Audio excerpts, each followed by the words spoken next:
Fuse उड़ने या परिपथ के टिप होने का कारण निम्नलिखित में से कौन सा नहीं है? न्यूनतम फीडिंग लाइन्स। यदि न्यूनतम फीडिंग लाइन्स से नहीं उड़ेगा, वोल्टेज का मान ज़्यादा होगा तो उड़ जाएगा। पैनल में सीमित सेवा क्षमता होगा, उड़ जाएगा। ओवरलोड सर्किट होगा तो भी उड़ जाएगा। डीसी शंट मोटर की चाल होती है। डीसी शंट मोटर की चाल होती है आर्मेचर धारा के व्युत्क्रमानुपाती। यदि आर्मेचर धारा का मान ज़्यादा होगा तो फ्लक्स का मान भी ज़्यादा होगा। तो फ्लक्स का मान ज़्यादा होने के कारण स्पीड का मान घट जाएगा और स्पीड का मान घटते ही चाल की वोल्टेज रेगुलेशन सीधे नियंत्रित करता है। वोल्टेज रेगुलेटर जो होता है वो कैसे काम करता है? वोल्टेज रेगुलेटर जो होता है स्थिर विद्युत क्षेत्र पर काम करता है। स्थिर विद्युत क्षेत्र या विद्युत क्षेत्र धारा फील्ड पे काम करता है। प्रेरण मोटर निम्नलिखित पर कार्य करती है। केवल एसी पर वो काम करेगी। इंडक्शन मोटर जो होगा एसी पर, क्योंकि डीसी में ऐसा होता है, डीसी में जो फ्लक्स चेंज नहीं होता, फ्लक्स कांस्टेंट होता है, इसलिए इंडक्शन मोटर एसी पर काम करती है, डीसी पर नहीं। अल्टरनेटर का चुंबकीय क्षेत्र निम्नलिखित बनाता है। चुंबकीय क्षेत्र चुंबकीय क्षेत्र के लिए जो होता है, हमेशा हम जो फील्ड वाइंडिंग करते हैं रोटर में करते हैं, इसलिए रोटर होगा।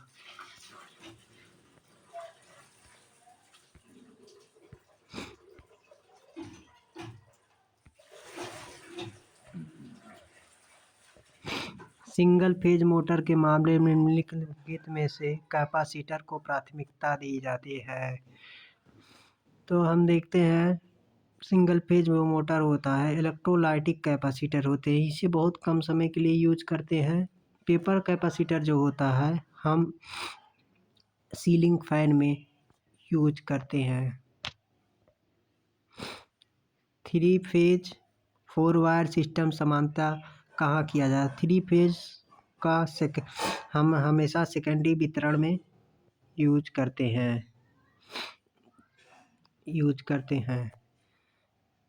ट्रांसफार्मर का मूल कार्य निम्नलिखित में परिवर्तन करना है। ट्रांसफार्मर हमेशा वोल्टेज को परिवर्तन करता है। रेटिंग हमेशा समान रहेगी, दोनों प्राइमरी और सेकेंडरी दोनों की तरफ रेटिंग समान रहेगी। पावर को सिर्फ ट्रांसफ़र करता हो, बदलता नहीं पावर और आवृत्ति को। धारावाहक चालक पर इंसुलेशन देने का प्रयोजन क्या होता है? धारा का लीकेज को रोकना, बिजली के झटके से बचना। देखिए दोस्तों, दोनों काम होता है इसमें। अगर आप चालक को टच करेंगे तो आपको झटका लगेगा, अगर इंसुलेशन नहीं होगा। फ्लोरोसेंट ट्यूब में टिमटिमाने का कारण हो सकता है। ढीला संपर्क होगा तो स्पार्क होगा, टिमटिमाने का कोई कारण तो नहीं है। परिपथ वोल्टेज निम्न होगा तो कोई वोल्टेज से टिमटिमाने का कोई रेगुलेशन नहीं, इसलिए इनमें से कोई नहीं होगा। खराब स्टार्टर से कोई मतलब नहीं है। स्विच का कार्य है। स्विच का कार्य जैसे कि स्विच का कार्य क्या है? परिपथ को वह खोलता और बंद करता है। धारा का विरोध नहीं करता। धारा का जो विरोध करता है वो इंडक्टर होता है।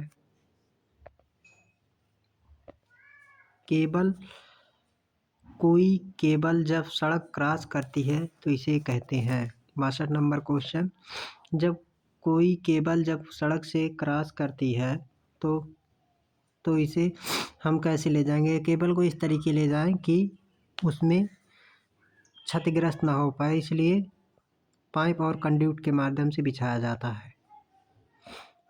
63 number question, 3 phase squirrel cage induction motor के संबंध में कौन सा कथन गलत है? हमको गलत कथन, यहाँ पर आप लोग ध्यान दीजिए, इसमें हम लोगों को गलत कथन बताना है। गलत कथन हम लोगों को बताना है। गलत कथन, इसमें रोटर के लिए कोई बाहर कनेक्शन नहीं होता। सही बात है। बाहरी कोई कनेक्शन नहीं होता, ये तो सही बात है, ये गलत नहीं है। 3 फेज सप्लाई इसके रोटर पर जोड़ा जा, ये भी सही है।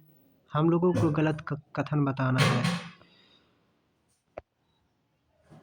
प्रत्यावर्ती चुंबकीय फ्लक्स धारा अल्टरनेटिंग फ्लक्स होगा तभी इंडक्शन मोटर होगा, इसलिए यह सस्ता होता है, दृढ़ होता है, कुशल देखभाल की आवश्यकता नहीं, अगर होगी तो बहुत कम, इसलिए उपयुक्त में से कोई गलत नहीं है, इसलिए उपयुक्त में से सभी लगाएंगे।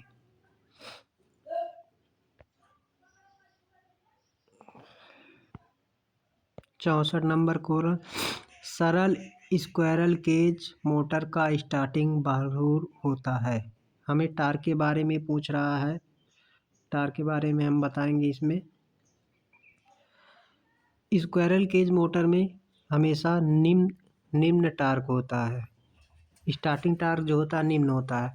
रोटर धारा ज़्यादा बढ़ता है, उच्च होता है। रोटर धारा हानि नहीं, ऐसा नहीं। स्टार्टिंग वाला गुण निम्न होता है क्योंकि उसमें स्टार्टिंग धारा का मान बहुत कम होता है। 3 फेज प्रेरण मोटर में प्रचालन सिद्धांत बहुत कुछ निम्नलिखित के समान। इसमें कह रहा है 3 फेज 65 नंबर क्वेश्चन में 3 फेज मोटर जो है उसकी किसके समान है।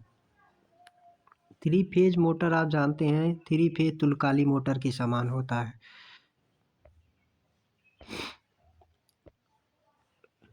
डीसी मशीन की चाल यदि दुगनी कर दी जाए और फ्लक्स स्थिर है तभी में, देखिए अगर फ्लक्स स्थिर है तो अगर चाल को दुगना करेंगे तो इसमें ईएमएफ जो होता है इसका सूत्र होता है एन अनुक्रमानुपाती ईबी बटा फाई होता है। अगर फाई का मान कांस्टेंट है तो फाई का मान कांस्टेंट हो जाएगा तो ईबी अनुपाती जो हो जाएगा, इसलिए दुगना करने पर ये भी दोगुना हो जाएगा। स्थिर चाल चलने वाले श्रेणी जनरेटर में के विरुद्ध में टर्मिनल वोल्टेज होता है। 67 नंबर क्वेश्चन हमसे पूछ रहा है स्थिर चाल से जो श्रेणी मोटर है इसके साथ टर्मिनल वोल्टेज में क्या परिवर्तन होता है। इसलिए अगर यह घटती है, तुल्यकालिक मोटर के मंदक कुंडली का प्रयोजन, मतलब मंदक मैंने डैम्पर बाइंडिंग पूछ रहा है। डैम्पर बाइंडिंग हम उसमें स्टार्टिंग वाला गुण और हंटिंग को रोकने के लिए करते हैं। इसलिए देखिए इसमें रोटर को दोलनों को संपादित करना और आवश्यक स्टार्टिंग टार्क सी नंबर में दिया प्रदान करना, इसलिए 2 और 3 दोनों होगा। तुल्यकालिक मशीनों को दोहरी उत्तेजित मशीनें कहा जाता है। हाँ, ये डुबली एक्साइटेड मोटर होती हैं। दोनों चीज़ें सी ऑप्शन सही होगा। क्रेन और हाइस्ट के लिए डीसी कौन सी मोटर का इसमें पूछ रहा। क्रेन और हाइस्ट के लिए हमेशा श्रेणी मोटर का प्रयोग किया है क्योंकि श्रेणी मोटर का स्टार्टिंग टार्क बहुत अधिक